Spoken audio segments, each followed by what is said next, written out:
There is a point in your life when the person you were pretending to be finally meets the person you were always meant to become, and the confrontation will shatter you. And if you're listening to this, feeling a quiet rumble in your soul, you might already sense that meeting is coming. Or perhaps it has already begun. Carl Jung believed that the second half of life is reserved for a specific, and often disruptive, task: the journey inward.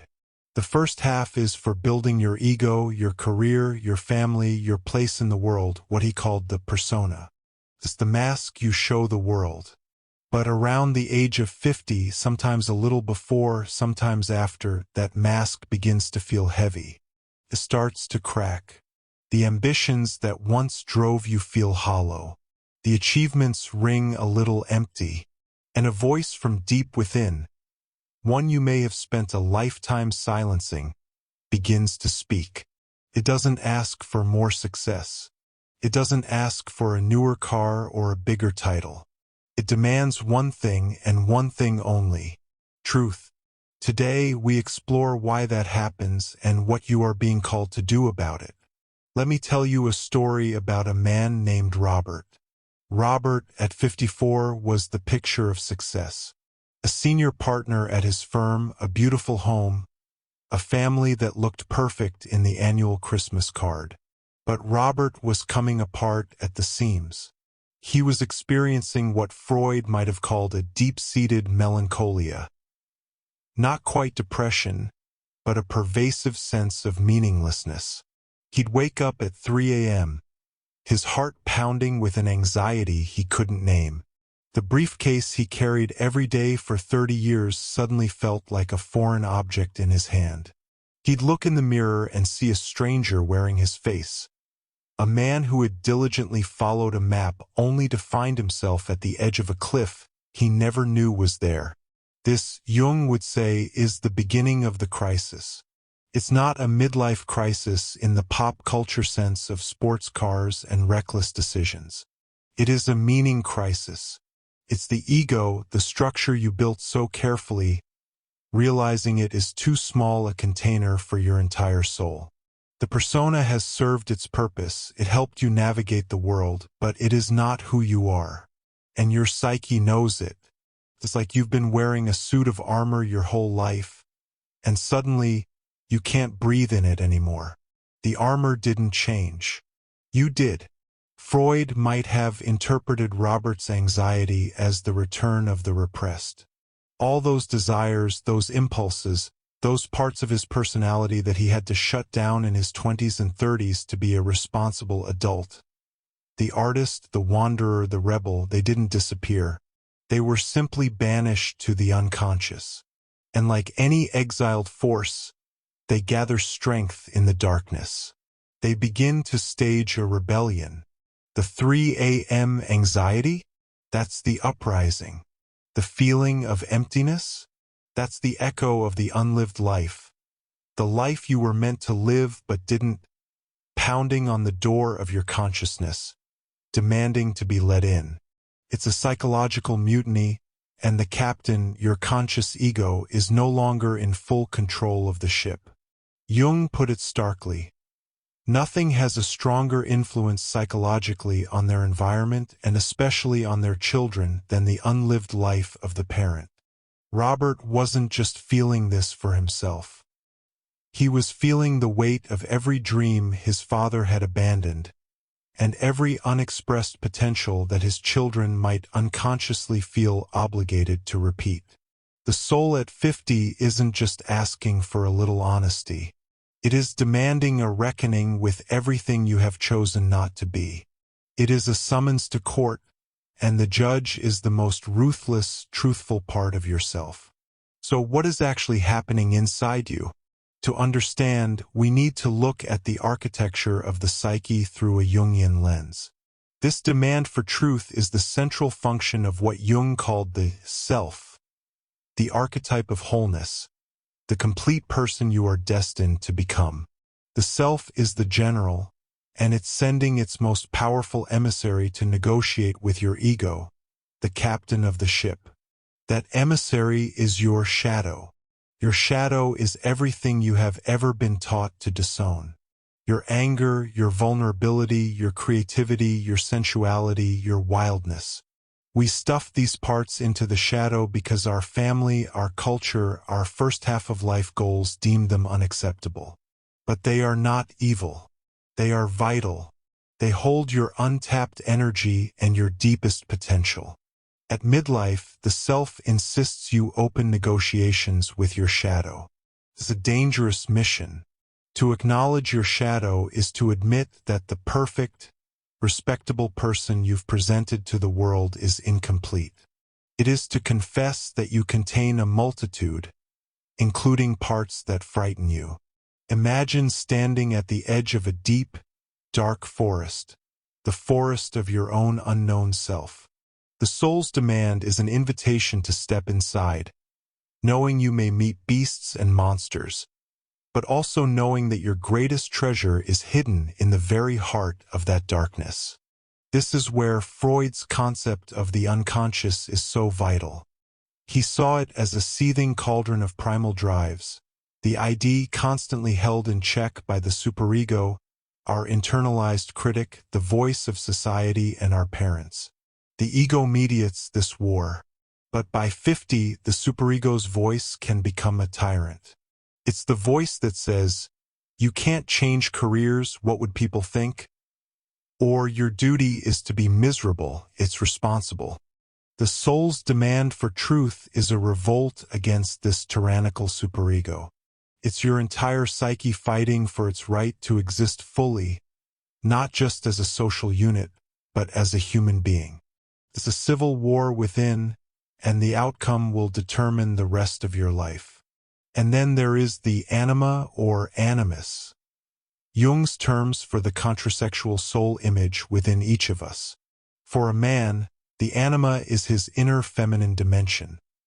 For a woman, the animus is her inner masculine. In the first half of life, we often project these outwards. We fall in love with someone who embodies these qualities for us. But at midlife, the projection must dissolve. We are called to integrate these qualities. The demanding soul of a man might be calling him to embrace his capacity for nurture, for feeling, for relatedness, not through a new young partner, but within himself. A woman might be called to embrace her inner logos, her assertiveness, her capacity for focused action. This is how we move toward the Jungian goal of individuation, becoming an individual, whole, and undivided. It is the process of reclaiming all the exiled parts of yourself and welcoming them home. This all sounds grand, but what does it look like in the quiet of your own home? In the stillness of your own mind? How do you begin to answer this demand for truth? It begins not with grand action, but with humble observation. First, listen to your dreams. Jung considered dreams the royal road to the unconscious, not as Freud saw them, primarily as wish fulfillment, but as compensatory. They show you what your waking life is missing. That recurring dream of being lost, of a house with a locked room, of a wild animal. These are not nonsense. They are direct communications from yourself. Start a dream journal. Keep it by your bed. Write everything down upon waking, without judgment. Ask yourself, what part of me is that lost child? What is in that locked room I'm afraid to open? The symbols are a personal mythology, and you are the mythologist tasked with decoding it. Second, engage in active imagination. This is a profound Jungian technique. It's a dialogue with the figures that appear in your dreams or your fantasies. Find a quiet moment. Close your eyes. Bring to mind that figure, the critical boss, the mysterious stranger, the Black Panther, and then let it speak. Ask it questions. What do you represent? What do you want from me? What truth are you carrying? Write down the conversation. You will be stunned by the wisdom that emerges from your own depths. This isn't about conjuring fantasy.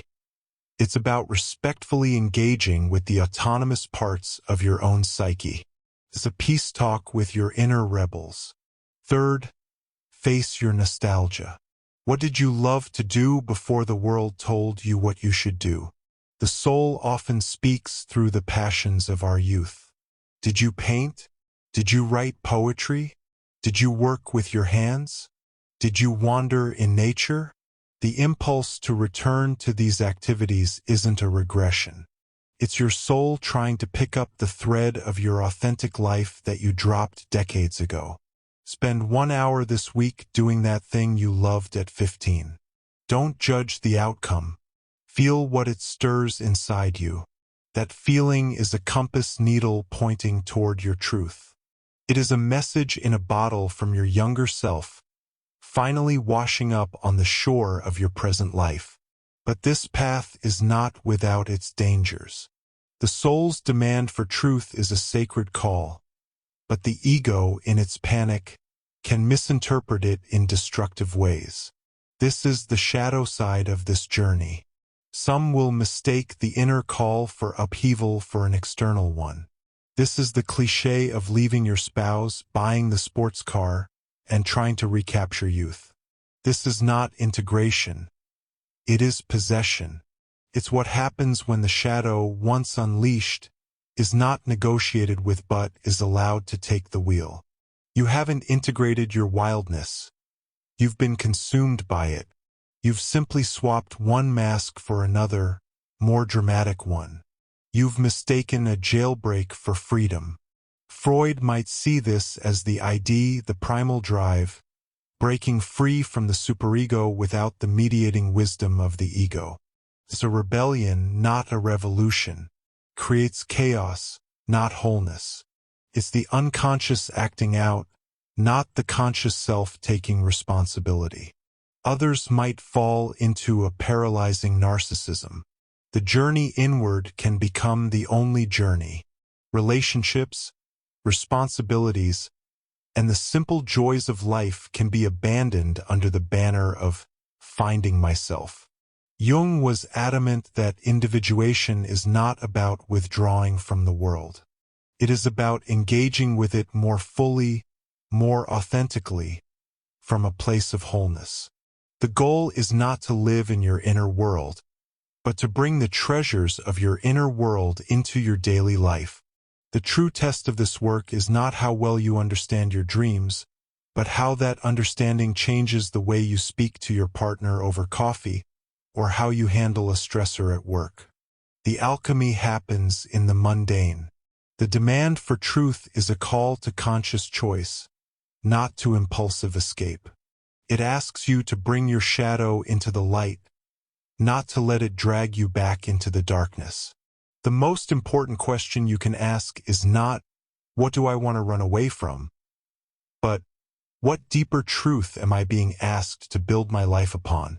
This is the tightrope walk of midlife, to heed the call without being destroyed by it, to honor the rebellion without letting it burn down the entire kingdom. At 50, the soul demands truth because it is finally strong enough to handle it. The scaffolding of your identity has been built. Now, it is time to inhabit the building fully, to explore every room, even the dusty, locked attic and the dark, forgotten basement. This is not the end of your story. It is the moment your real story begins. It is the moment you stop living a life someone else scripted and start speaking your own lines, from your own heart, with your own, hard-won, and terrifyingly beautiful voice.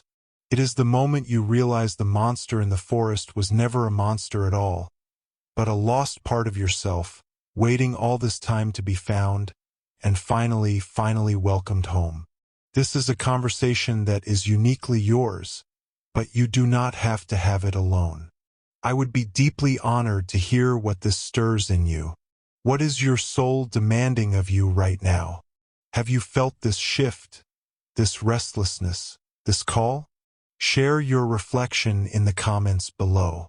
Your story might be the key that helps another soul find its way. If this resonated with you, please subscribe to Soul Icon. Together, we'll continue this essential journey inward.